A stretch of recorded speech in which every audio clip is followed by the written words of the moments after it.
Shalom, shalom. Vamos entonces con el comentario de esta parashat. Parashat número 21 y 22, que es Vayesquel y Pecudei.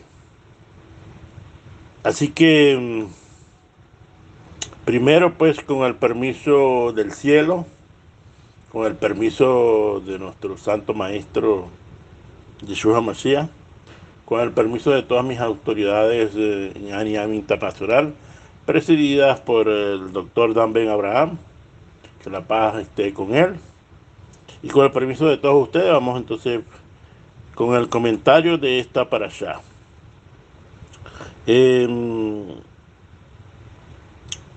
Esta parashá es doble, Vayesquel, que significa de reunir, dice, hizo que se reunieran, y la otra Pecudei tiene que ver con de cuentas.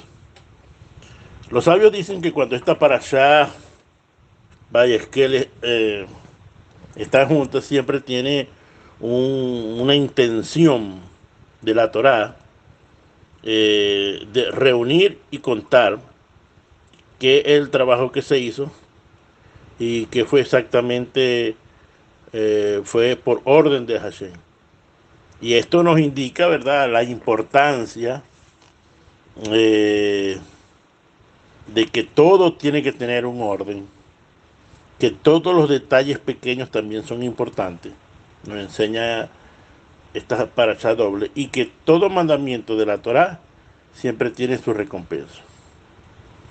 Y hay algo muy importante aquí que dice, este es algo que siempre lo vemos en muchos párrafos de la Torá.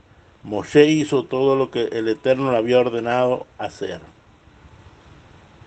Y de esto aprendemos, ¿verdad?, que debemos siempre seguir las instrucciones de Hashem en todo lo que nosotros nos encomendamos. Esta parashá, ¿verdad?, o estas dos parashot, Vayesquel y Pecudei, encontramos textos enteros, ¿no?, de la Torah, en donde nos repiten los detalles de la construcción del Mishkan y también todo lo referente um, a las vestiduras del sumo sacerdote, que ya vimos en otras parashot. Y esta mañana de Shabbat quiero hablarles sobre el misterio del Shabbat. Así que, ¿cuál es el fondo del Shabbat?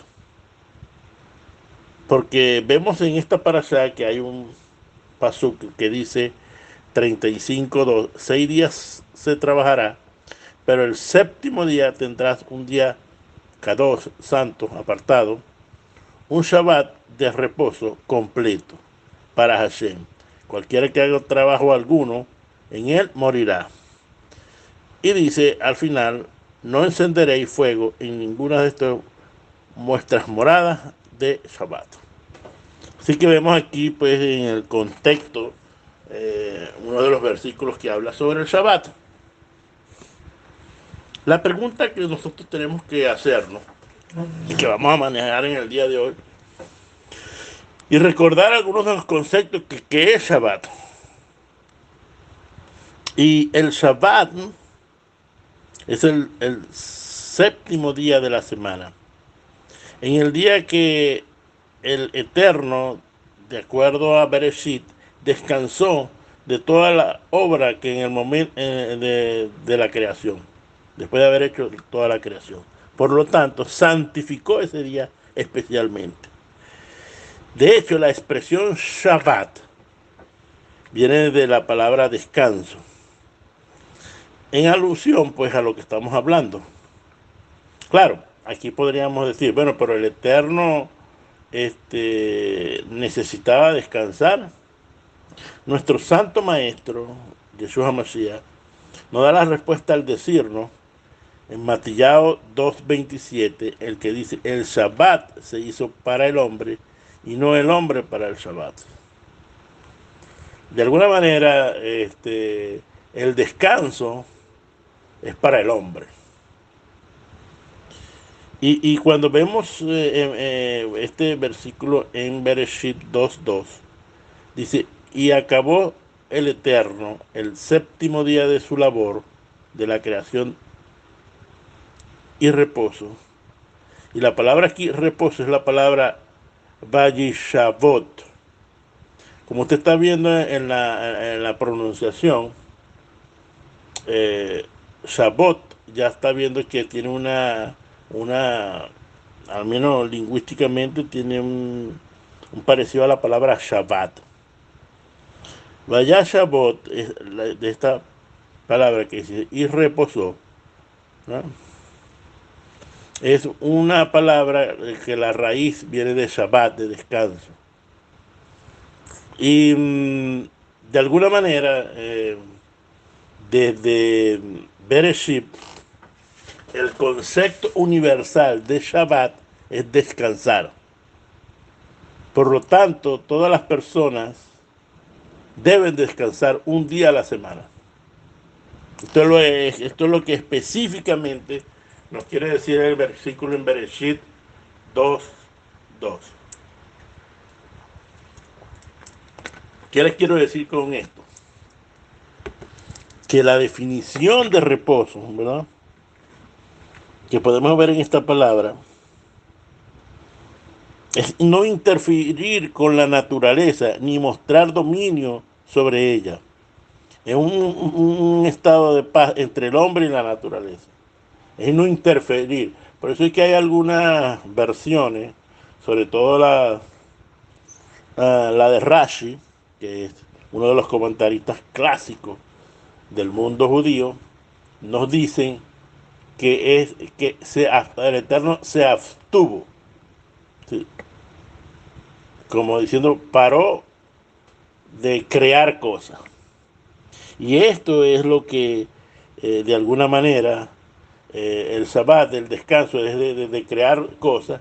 Y de alguna manera está hablando del trabajo que nosotros, eh, que nos fue impuesto, que nosotros debíamos de trabajar, ¿no?, este, con sudor para obtener nuestra parnasá.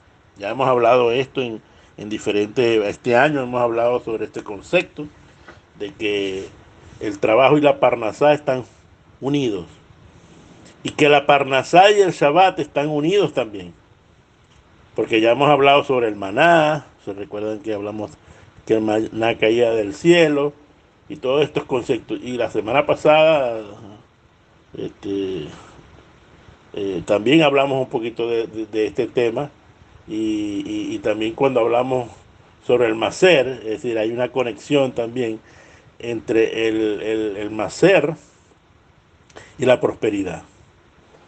Y lo más importante también es que, bueno, que es el punto que estamos aclarando, es que el Shabbat y la Parnasá, el descansar en Shabbat, le está diciendo al Eterno, estás confiando en el Eterno, que de alguna manera, ¿verdad?, Él es el que te provee y que no necesitas trabajar en Shabbat para poder tener la parnasá que se te ha estipulado en, en Rosh Hashanah. Si el monto de la parnasá se te decretó en Rosh Hashanah, y de alguna manera entonces tienes que, con el principio de trabajar, ¿verdad?, en conseguir tu parnasá.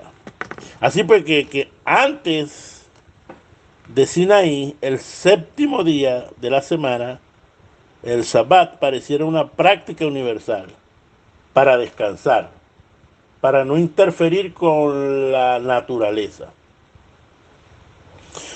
Y esto nos lleva entonces a que hemos ya definido lo que es reposo, de que todos los seres humanos, fíjense, necesitan reposar, es decir, su trabajo seglar normal de todos los días, con el que se gana el sustento, debe de parar. Eh, por lo tanto, podemos ver que antes de Sinaí, antes de la entrega de la Torah, el Shabbat era una opción universal, como memorial, como para recordar, como para descansar. El hombre descansaba de sus actividades normales para dedicarse de alguna manera al descanso, eh, de alguna manera poner su mente fuera de los de las cosas que tú tienes que hacer diariamente. Y esto es muy importante porque el Eterno, que es el creador de nuestro cuerpo, sabe que nuestro cuerpo necesita un día de descanso. Nuestro cuerpo, nuestra mente necesita un día de descanso. Por supuesto, esta opción universal como memorial de descansar, una vez que se le entregó la Torá, entró una opción nacional al pacto, como pacto para el pueblo de Israel. Por eso es que vemos en las escrituras que dice, el Eterno bendijo el séptimo día y lo consagró, porque en él cesó de toda la labor que el Eterno había creado para hacer. Sí, lo consagró, lo santificó, lo apartó para recordar. De alguna manera, entonces, podemos ver aquí que descansar y santificar por medio del recordar las cosas. Una de las maneras de que vemos la Torah es que podemos, el Shabbat, se puede observar el Shabbat, es hacer los mandamientos con relación al Shabbat. Y esto le toca a las personas que pertenecen al pueblo de Israel. Y la otra manera es que dice que debes de recordar el Shabbat, y esto es de alguna manera descansar ese día y de alguna manera de apartar ese día y de recordar que es el día que debo descansar y es el día que yo tengo que establecer una comunicación, ¿verdad?, espiritual, y el mundo físico apartarlo eh, por 24 horas o 26 horas, como usted lo quiera ver. Es decir, que no podemos entonces trabajar, ¿verdad? Es decir, el concepto es que no podemos trabajar. El concepto universal es que no debemos trabajar, ¿verdad?, seglarmente, y debemos descansar ese día y recordar, ¿verdad? Para poder santificar este día es por medio del recordar, no por el medio de hacer los mandamientos como le toca. Esto es para las naciones, para el Bené Abraham, para el Bené Noah, para los justos de las naciones, para los gentiles, para todos estos grupos. De alguna manera deben de descansar un día a la semana, como mínimo, descansar, como mínimo, para poder entender, ¿verdad? Ya después del versículo que acabamos de leer sobre el Shabbat, hay tres puntos, ¿verdad? Hay tres, este, eh, ¿cómo decirle? Como tres objetivos que el Eterno ha hecho para el pueblo, que son este, el Ot, ¿sí?, las señales, el Hilul, ¿verdad?, que vendría siendo como la profanación, y Karet, de ser cortado. Estos tres conceptos, ¿verdad?, son específicamente para el mundo judío y no son aplicables a los Bené Abraham, ni a los Bené Noah, ni a un justo de las naciones. Y tenemos que entender que a partir de Sinaí, el Shabbat vino a ser una señal para Israel. Y de alguna manera se le dio una connotación nacionalista inclusive de pertenencia cultural. Por eso que dice, habla a los hijos de Israel y diles que guarden mis Shabbats o mi Shabbatón, porque es un otro, es decir, es una señal entre mí y ustedes por las generaciones, para que sepáis que yo, Hashem, los santifico, es decir, santificaré que los conozcan aparte de las otras naciones. Es una señal para el pueblo, para diferenciar al pueblo. Es decir, una señal milagrosa. Así que el Shabbat, por cierto, hay varias señales en, en el pueblo de Israel. El Shabbat es una señal de pacto entre el Eterno e Israel y su pueblo Israel. El Brit Milá es una señal entre Dios y el hombre. Y los tefilín, de alguna manera, es una señal para el hombre, para cumplir la Torah, si le toca. Y vemos aquí también de que la Mesuzá, así como la que representa la sangre colocada en los postes en los tiempos de la salida de Misraim, en las casas de los hijos de Israel, en Egipto, y esto te recuerda que Hashem te sacó, es decir, es una señal de que Hashem te sacó de casa de esclavitud y ahora tú le perteneces. Esas son las señales que... ahora, antes de Sinaí, el Shabbat nunca fue visto como un otro. Si nos ponemos a ver el Brit Milá,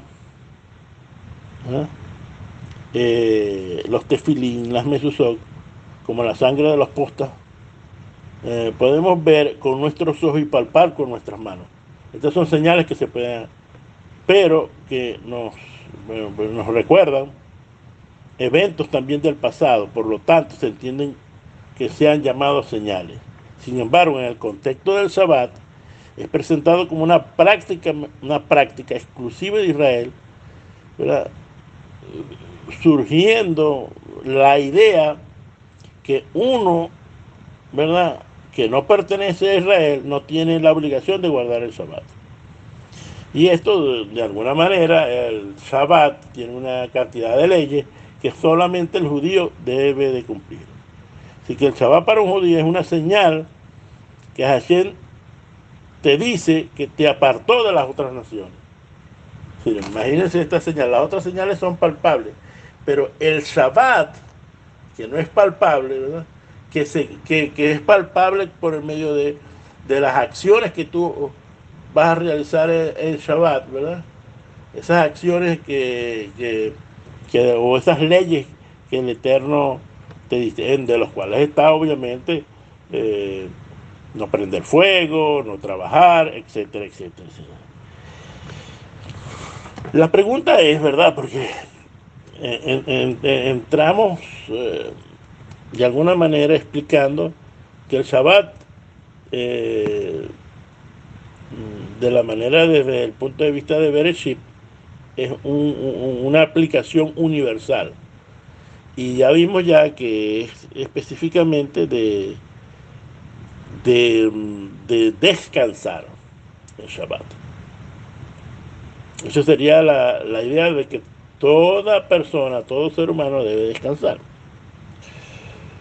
Claro, después de Sinaí, por supuesto, el pueblo de Israel se le dieron unos cuantos mandamientos para cumplir el Shabbat, para poder observar el Shabbat. Y cuando nosotros vemos que Rab Shaul establece el mandamiento según a los creyentes de origen gentil, que no están obligados a guardar, a observar el Shabbat de la manera como los judíos lo hacían, le dice en Romanos 14, 6 y 5 que no sean, establece, ¿no?, que nadie sea juzgado por bebida, por comida, por días de fiesta, sino que establece claramente que cada uno debe hacerlo, como dices, con su propia conciencia y no por la obligación halágica que le pueda imponer. Es decir, que aquí el Rab Shaul, el Saliat Rab Shaul, usa el principio de libertad de conciencia, ¿no? Pero esto tiene que ver específicamente tu libertad de conciencia, que tú estés convencido en tu propia mente que tú lo puedes hacer. Esto es un principio que debemos tener claro a la hora de estudiar las escrituras. El principio de la libertad de la conciencia. Hashem te ha dado una libertad de conciencia. Nadie te puede decir de alguna manera, en tu manera privada de hacer las cosas, qué puedes hacer y qué no puedes hacer. Ahí está tu libertad de conciencia, ¿verdad?, de usar algunos de los principios que están establecidos en la Torah. Obviamente de que Rav Shaul, convencido de este concepto de libertad de conciencia, les da la oportunidad a estos gentiles de que si quieren seguir las fiestas, ¿verdad?, que lo hagan, ¿no?, que nadie los van a juzgar por cada una de esas cuestiones. Ese es el concepto que está ahí. No está específicamente hablando de, de, de, de, de, de mandamientos de la Torah, sino mandamientos halágicos. Mandamientos halágicos que en el Shabbat hay muchísimos mandamientos halágicos. Por otra parte, vemos aquí que los rabinos tradicionales, siglos después, ¿verdad?, sí, 200, 300 años después, 400 años después, declararon que los gentiles no podían guardar el Shabbat, ni los preceptos del Shabbat, como si fueran judíos, y esto está establecido en Sanedrín 58b, negando el principio, señores, que es lo que usted tiene que tener conciencia, de libertad de conciencia, para considerarlo una opción viable. Es decir, que de alguna manera entonces los rabinos tradicionales, ¿verdad?, que hemos visto, tal vez tratando de echarle barro a la mesianidad de Yeshua, han establecido conceptos halágicos, ¿verdad?, que no permiten de que el gentil que se ha convertido al Dios de Israel, que ha entrado al olivo natural por medio de los méritos de Masías, y que quiera cumplir el Shabbat por cuestiones de libertad de conciencia, ¿verdad?, en su casa, sin molestar a nadie, esto lo puede hacer. Así que aquí vemos el concepto de señal, que sabemos que es una señal para el pueblo de Israel, pero que por motivos de libertad de conciencia nosotros podemos considerar lo viable y hacer algunas de las cosas, algunas de las tradiciones y algunas de las prácticas de costumbres, ¿verdad?, del pueblo. Por supuesto, aquellos que se han convertido al judaísmo nexarita tendrán sus reglas, tendrán sus estudios acerca de qué es lo que tienen que cuidar para Shabbat. Y específicamente hoy estamos hablando de lo que tiene que cuidar un Bnei Abraham o un Bnei Noah o un justo de la nación. Pero el concepto de señal, de señal del pacto, un gentil no puede cumplir todas las leyes que hay. ¿Por qué? Porque no las puede cumplir, porque es un pacto nada más para el pueblo. Y por eso es que ahí también están los conceptos de Hilul y Karet, que es para el judío nada más. Como vemos en Shemot 31:14, observarás el Shabbat, es decir, que Shomer Shabbat, ¿verdad?, porque él es santo para ustedes, es decir, fue apartado. O sea, al que lo profane, aquí está la palabra Hilul, se le dará muerte, y cualquiera que haga trabajo en él, esta persona será cortada, la palabra Karet, de su pueblo. Es decir, que estos conceptos de Hilul, que es profanar, y de Karet, de ser cortado, son conceptos o términos, ¿verdad?, conjuntamente con el de la señal de Ot, son términos que no se usan para el gentil, toda vez que los gentiles no forman parte de Israel, y al menos que hagan su conversión formal al judaísmo, y por lo tanto tal pena no se les impone al violar el Shabbat, por lo que no ha sido dado a ellos como señal del pacto. Hilul, de alguna manera, se ha traducido como profanar.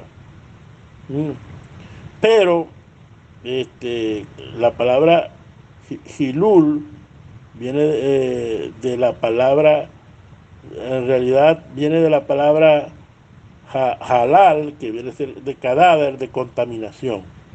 Por eso es que hay una relación a veces entre lo que se dice de Hilul con la contaminación, ¿no? Porque comparten las mismas raíz como aparece en Bereshit 34:27. Por lo general se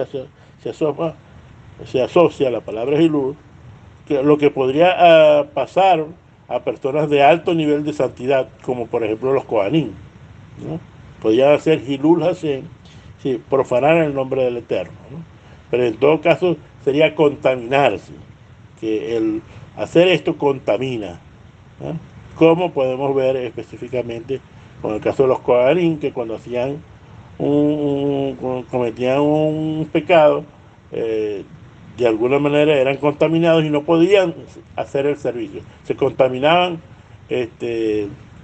para hacer el servicio en el templo. Una contaminación ritual. Siendo que el Mishkan Hakadosh, ¿verdad?, el lugar de encuentro entre los Bené Israel y el Eterno, ¿verdad?, cualquier contacto con la muerte hace que el encuentro una contaminación inaceptable.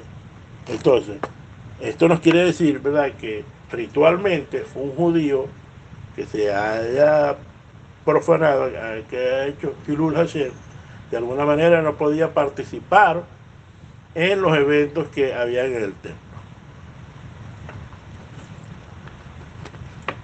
La palabra karet, que es cortar, excomulgar, tiene varios términos, es clasificado en varias estipulaciones. Y es usado también con relación al Shabbat, karet, como señal del pacto, ¿verdad? En un sentido primario, karet significa ser cortado de la membresía de Israel. Una pena tan dura, ¿verdad?, que revela la violación del Shabbat es sumamente serio delante de los ojos del Eterno. Sí, violar el Shabbat, ¿verdad?, como señal del pacto, ¿verdad?, como un mandamiento dado a los hijos de Israel, y que tú no le des la valoración incorrecta, de alguna manera, te puede ser, ¿verdad?, que el Shabbat, es decir, el profanar el Shabbat, seas cortado del pueblo de Israel. Así que estos tres términos, Od, Hilul y Karet, no aplican para los Bnei Noach y tampoco a los Bnei Abraham, como son entendidos aquí en nuestra alianza. Restricciones del Shabbat. Vamos a ver ahora las restricciones del Shabbat. Ya estamos viendo que específicamente que el Od, el Hilul y Karet no pertenecen no, es decir, no aplican a los Bnei Abraham y los Bnei Noach. Hay las restricciones que establecen en la Torah, hay dos específicamente que aparecen en Bereshit 35:2, que es encender fuego y no hacer trabajo.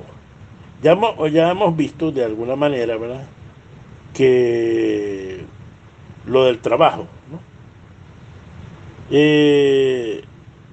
Trabajo es la palabra melajá, que generalmente se traduce como obra o trabajo, como hemos dicho, y se usa como referencia a los actos de creación y de la providencia del Eterno. Por eso es que vemos que dice que cuando el Eterno dijo que descansó, es decir, es dejar de creer, y cuando dejó de interferir en el mundo y de alguna manera se abstuvo, como ya lo aprendimos por parte de Rashi. La tradición rabínica, ¿verdad?, da una explicación sobre los 39 tipos de trabajo que hay, que establecen.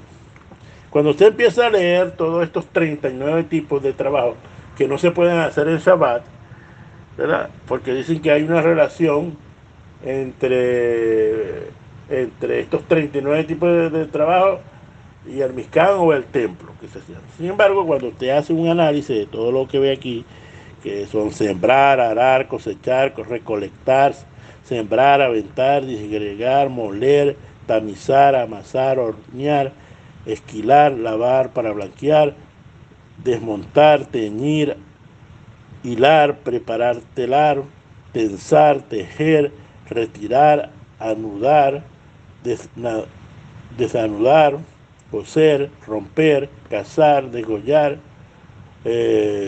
curar el cuero de un animal, procesar el cuero de un animal, alisar el cuero de un animal, eh, marcar, ¿verdad?, cortar, escribir, borrar, construir, destruir, encender fuego, apagar fuego, no martillar, ¿verdad?, y sacar un objeto de un dominio privado a uno público. Estas 39 categorías fueron establecidas por los sabios fariseos teniendo la siguiente deducción. En la Gemara, como dije, 400 años después de la destrucción del templo, o bueno, 300 y algo, nos indica en una baraita afirmando que la definición de Melajá está dentro del significado del Mizcán, es decir, que cualquier actividad que forma parte de la parte integrante de la construcción del Mizcán se define como Melajá. Por lo tanto, tales actividades quedan por afinación prohibidas en Shabbat. Cuando hacemos un vistazo, ¿verdad?, cuidadoso de la lista, usted la puede buscar, sería difícil aceptar, ¿verdad?, que en la construcción del Mizcán se podía sembrar semillas, recoger semillas, arar la tierra, pues, otras cuestiones como cazar, coser, romper, anudar, preparar las telas, pareciera difícil, ¿verdad?, que estas actividades se cumplieran dentro del templo. Y lo que sí podría hacer es, por lo menos, amasar y hornear, o degollar a un animal, ¿verdad? Eso sí eran actividades, o encender fuego, eran actividades que se hacían, ¿verdad?, dentro del templo. Pero estas actividades se hacían en el templo, inclusive en Shabbat. Por ejemplo, los panes de las propiciaciones se cocinaban el Shabbat. En Shabbat. Se seguían haciendo los mismos sacrificios en Shabbat. Así que podemos ver que podían incluso encender fuego, es decir, agarraban fuego del lugar del Ersh Tamit, pero de alguna manera, si se apagaba el fuego, tenían que prenderlo, pero para poder seguir haciendo los sacrificios. Así que no hay, cuando hacemos esto es difícil de aceptar estas cosas. Sin embargo, cuando empezamos a ver, ¿verdad?, que muchas de estas cosas, por ejemplo, como cuando a Yeshua, ¿verdad?, con sus discípulos iban por un camino, ¿verdad?, y le dije, mira, tus discípulos no guardan el Shabbat porque separaron las gavidias, ¿verdad?, es decir, separaron los residuos de los granos, seleccionaron algunos granos para comer. Y esto era, déjeme decirle de que esta halajá se estableció en el siglo III o siglo IV, que se estableció por medio de la recopilación que se hizo ya de la Misná o del Talmud. Lo que quiere decir es que muchas de estas leyes no estaban establecidas en los tiempos de Yeshua. Sin embargo, muchos de los estudiosos piensan de que el judaísmo tradicional, ¿verdad?, puso estas leyes para desprestigiar a Yeshua y a sus discípulos. Porque vemos aquí que muchas de estas cosas que hay aquí, por ejemplo, como el caso de sacar un objeto de su dominio a otro, lo vemos, por ejemplo, que le dicen a Yeshua, ¿verdad?, mira que tú estás rompiendo el Shabbat, porque Yeshua le dijo al paralítico que había sanado, toma tu lecho y anda. Tal cosa fue criticado en su generación y era considerada una violación de la abstención número 39 de la Melajá, que aparece aquí.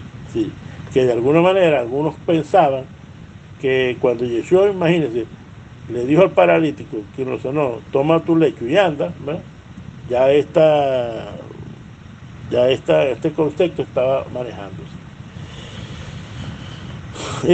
Por esta razón, ¿verdad? Podríamos estar toda la tarde hablando de esto, pero simplemente lo que les quiero decir que para nosotros el judaísmo nexarita, tal tradición farisea es solamente consultiva y para estudio, mas no normativa. Y es responsabilidad del rabino Dan Ben Abraham de establecer las leyes, ¿verdad?, de cuáles serán las actividades que se consideran violatorias y cuáles se consideran permitidas. Es evidente que las restricciones de Shabbat no tienen que ver directamente con un trabajo físico, sino más bien con alguna forma de un ritual de trabajo o de alguna forma de interferir con la naturaleza. Es decir, que específicamente como estamos hablando ahorita, para el Bené Abraham, para el Bené Noah, para el gentil, para aquel que se considere justo de las naciones, ¿no? Específicamente no trabajar, ¿no? Es decir, en el trabajo que haces tú diariamente para ganarte tu sustento, ¿verdad?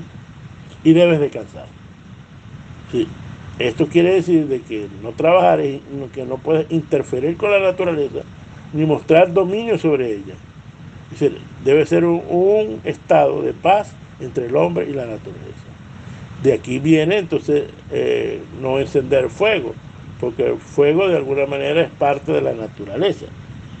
El fuego es una de las milagros, ¿verdad?, de la naturaleza, que es prácticamente no se entiende el concepto de fuego de una perspectiva del pensamiento de lo que tú puedas ver, algo que estás viendo, que el fuego es algo sobrenatural. Y encender fuego no está permitido porque entonces estás interfiriendo con la naturaleza, porque ¿quién hizo el fuego? El Eterno. Y el Eterno está diciendo que no encienda fuego en Shabbat, ¿no? ¿Qué es fuego? ¿Qué es realmente fuego? Fuego viene como de la palabra Baar, que significa arder o encender o quemar. Y de esto tiene que ver con la llama del fuego, ¿no? Pero específicamente con la llama del fuego. El problema es que es fuego. Volvemos a decir que antes que está barajar y que es las leyes que habían establecido que el judaísmo hoy en día dice. Ahora, ¿qué es fuego? Bueno, específicamente en su esencia básica es no encender fuego. ¿Sí? En Shabbat tú no puedes agarrar una cerilla, ¿verdad? O un fósforo, como se le conoce en otros países, o un encendedor y prender el fuego. Eso es prender fuego. Ahora, por ejemplo, ¿se puede usar un microondas para recalentar la comida? Entonces, cuando usted ve, es decir, que el concepto de fuego en el judaísmo tradicional se ha dicho pues que las microondas son fuego y por lo tanto entonces no es permitido usar el microondas. Pero, por supuesto, en el judaísmo nexarita, usted podría ir para un Bnei Abraham, ¿verdad? Puede prender el microondas para, para recalentar la comida, porque la idea es que se descanse, pero que la comida de Shabbat esté calientita, es decir, para el beneplácito de lo que están comiendo. Pues, usted sabe muy bien de que en el viernes tienes que hacer doble porción para Shabbat. Y la comida del Shabbat que queda la metes en el refrigerador y cuando te la vas a comer la metes entonces en el microondas y sale calientita y la gente disfruta del Shabbat. Porque la idea es disfrutar del Shabbat. Ahora, si tenemos tantas halajás que llega un momento en que el Shabbat se hace un peso. Y aquí es donde vemos, puede ser que si para un judío es muy fácil, ¿verdad? De repente las condiciones de estar en Israel, guardar el Shabbat. Sin embargo, tantas halajá, tantas acciones que le quitan el brillo al Shabbat hasta el punto que las personas creen que el Shabbat es un día en donde hay muchas restricciones y la gente no puede pues, hacer las cosas. Entonces,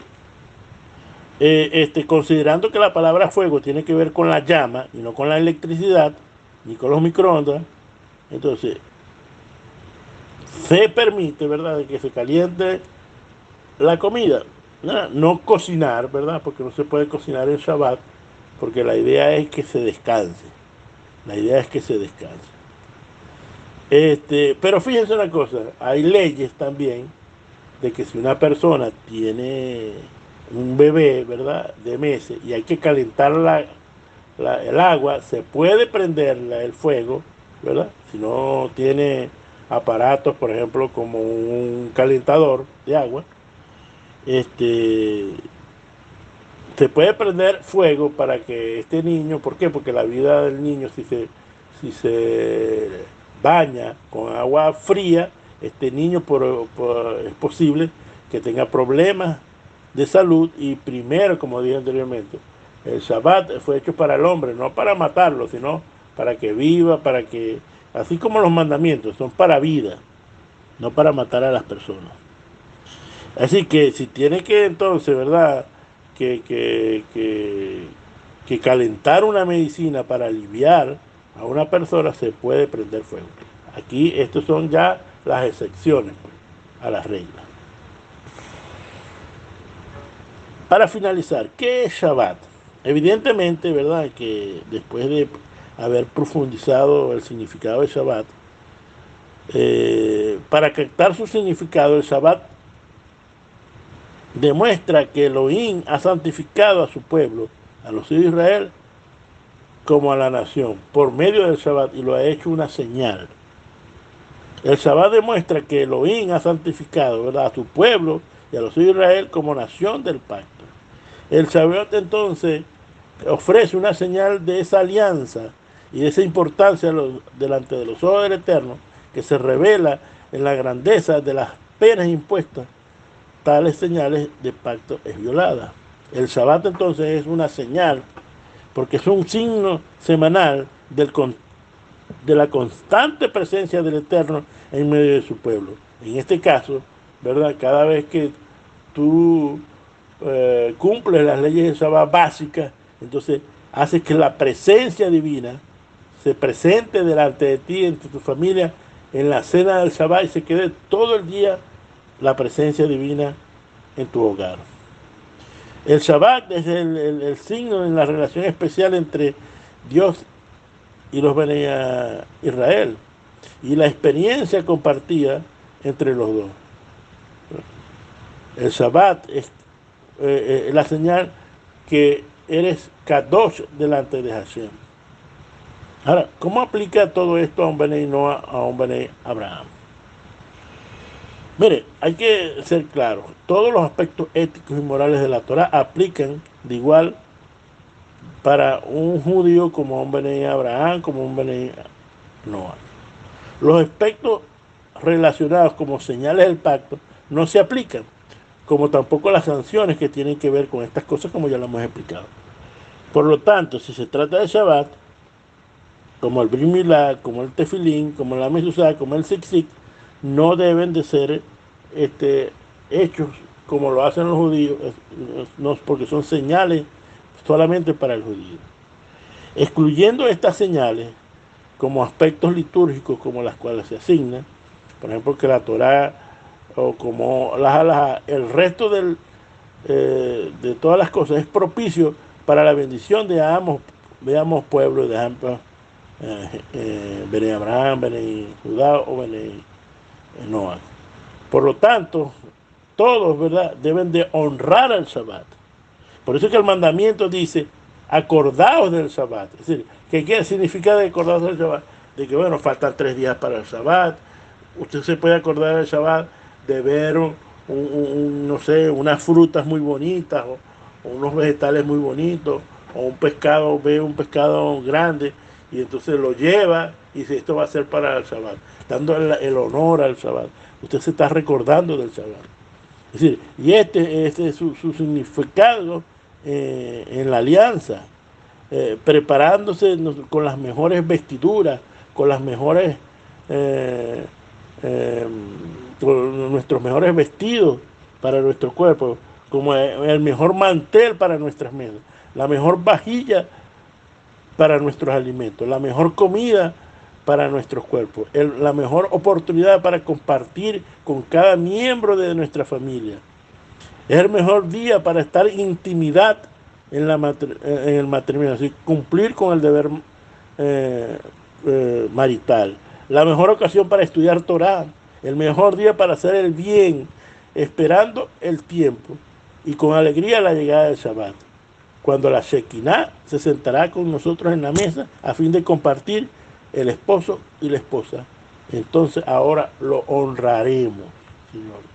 Necesitamos nosotros como Benei Abraham, como Benei, de honrar el Shabbat, de hacer lo que hemos dicho, descansar, no ir al trabajo seglar y honrar el Shabbat, recordarnos del Shabbat.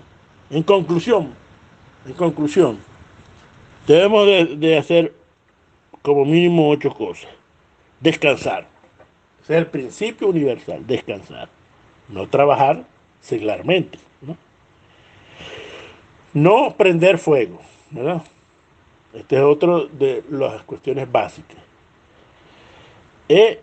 Obviamente que debemos de recordar, de acordarnos del Shabbat y de hacer todo lo mejor para el Shabbat.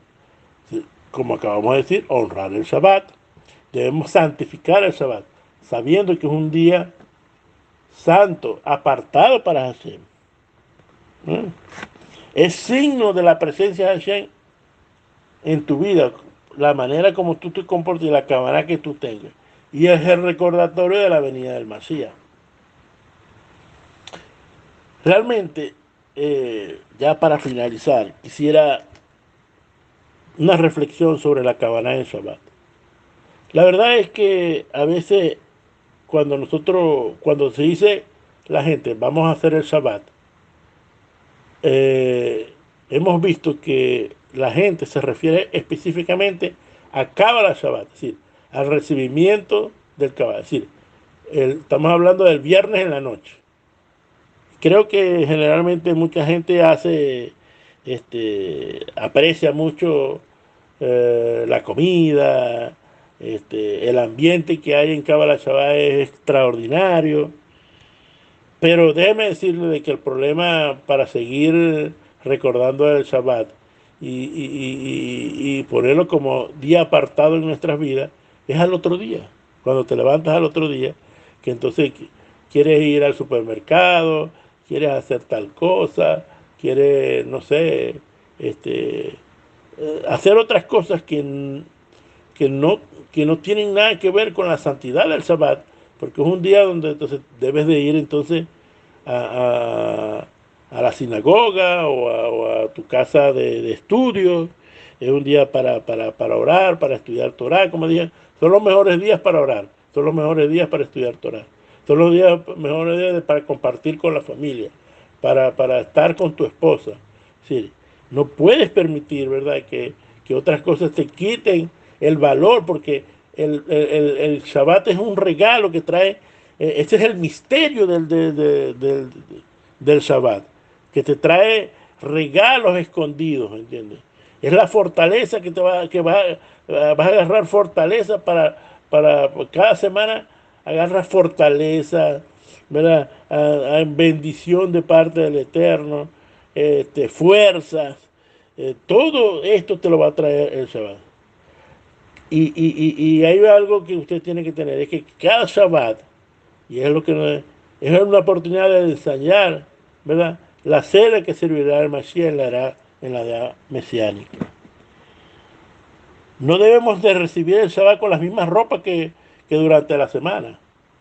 Debemos de ese día de bañarnos, de afeitarnos, de echarnos perfume, usar la ropa. Si usted no tiene ropa nueva bueno, la ropa mejor que tenga, pero lo importante es que esté limpia, que esté planchadita, que usted sienta la alegría con su mejor eh, ropa, con la mejor comida que usted pueda hacer, ¿verdad?, y con la actitud, que es lo más importante, que usted tenga. Sí, por eso es que hay que recibir el Shabbat con la actitud correcta. Recibir no solamente con la ropa, sino tu acción por dentro, ¿verdad?